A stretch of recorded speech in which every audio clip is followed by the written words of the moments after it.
रुको भैया।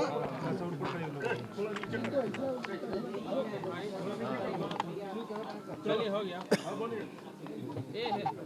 तो आज स्वर्गीय अटल बिहारी वाजपेयी जी का जन्मदिन है और पूरे देश और दुनिया में इसको सुशासन दिवस के रूप में मनाया जा रहा है। और अटल जी ने अपने कार्यकाल में ये दिखा दिया कि विकास क्या होता है। और आज चाहे वो किसानों के लिए किसान क्रेडिट कार्ड हो या गोल्डन क्वाड्रिलेटरल हो या परमाणु जो परीक्षण किया गया था, ये कुछ ऐसे काम किए अटल बिहारी वाजपेयी ने जिसको पूरी दुनिया याद रखेगी। और पाकिस्तान से दोस्ती का हाथ बढ़ाने के लिए बस में बैठकर लाहौर तक गए थे और जब आवश्यकता पड़ी तो कारगिल के युद्ध में भी विजय हासिल करने का काम किया।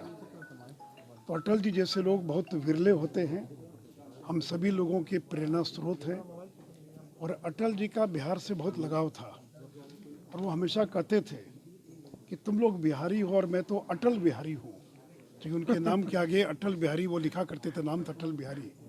तो ही कहते थे कि आप लोग या तुम लोग तो बिहारी हो लेकिन मैं अटल बिहारी हूँ। और मुझे लगता है कि पटना के गांधी मैदान में कम से कम 25 बार उनका भाषण हुआ होगा। और उनके भाषण के अंदर जिस प्रकार से मंत्र मुग्ध करने की उनकी क्षमता थी और राजनीति से परे भी उनका जो एक स्वरूप था। और मैंने अटल जी को मुंबई के अंदर समुद्र किनारे कविता पाठ करते हुए देखा है।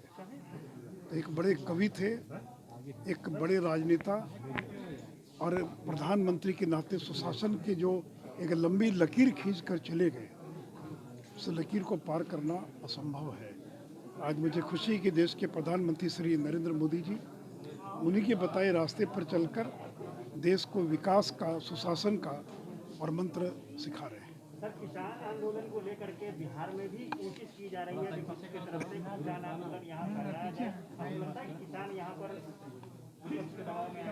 भाई भारत बंद का आह्वान किया गया था, एक भी किसान कहीं सड़कों पर दिखाई नहीं पड़ा। और मैं बिहार के किसानों को धन्यवाद देना चाहूँगा जिन्होंने राजद कांग्रेस को नकार दिया, न वो भारत बंद में शामिल हुए, न उनके धरना में शामिल हुए। और आज पूरा बिहार के जो किसान हैं वो पूरी तरह से नरेंद्र मोदी और भारतीय जनता पार्टी के साथ खड़े हैं। और देखिए, बिहार ने तो जो कृषि बाजार समिति कानून था उसको तो 2006 में ही ख़त्म कर दिया था। और नरेंद्र मोदी जी ने आज देश के किसानों को बिचौलियों से मुक्त कर दिया है। किसानों को आज़ादी दी है कि अपने उपज को हिंदुस्तान के किसी कोने में कोई बेच सकता है।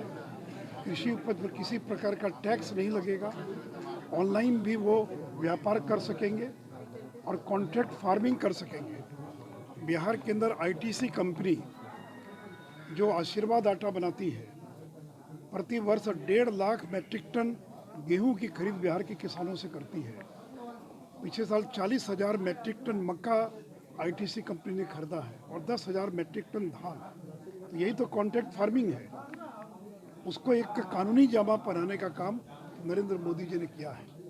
और पंजाब में नेस्ले से लेकर जो अंतर्राष्ट्रीय बड़ी बड़ी कंपनियां हैं वो तो वर्षों से कॉन्ट्रैक्ट फार्मिंग कर रही है। इसलिए मैं पंजाब की सीमा पर बैठे जो किसान हैं उनसे अपील करूंगा कि देश के सरकार ने, भारत की सरकार ने जो निमंत्रण दिया वार्ता करने के लिए, प्रतिष्ठा का प्रश्न न बनाए, वार्ता की टेबल पर बैठे और जो उनके सुझाव हैं, जो संशोधन किया जा सकता है उसको करने के लिए भारत सरकार तैयार है। लेकिन कोई यह कहे कि कृषि कानूनों को वापस ले लिया जाए तो ये संभव नहीं है, क्योंकि कानून किसी एक राज्य के लिए नहीं है, पूरे देश के लिए। तो इसलिए किसानों को प्रतिष्ठा का प्रश्न नहीं बनाना चाहिए। और वो राजद, कांग्रेस या जो अन्य वामपंथी पार्टियां हैं उनके बहकावे में ना आए। ये हनान मोल्ला कौन है? ये सीपीएम के बड़े नेता जो किसान आंदोलन का नेतृत्व कर रहे हैं। ये योगेंद्र यादव कौन है? और अनेक वामपंथी, अनेक नक्सली नेता आज उस आंदोलन के अंदर घुस गए हैं और किसानों को दिग्भ्रमित करने का काम कर रहे हैं। इसलिए मुझे खुशी है कि बिहार का किसान पूरी तरह से नरेंद्र मोदी जी और भारतीय जनता पार्टी के साथ खड़ा है।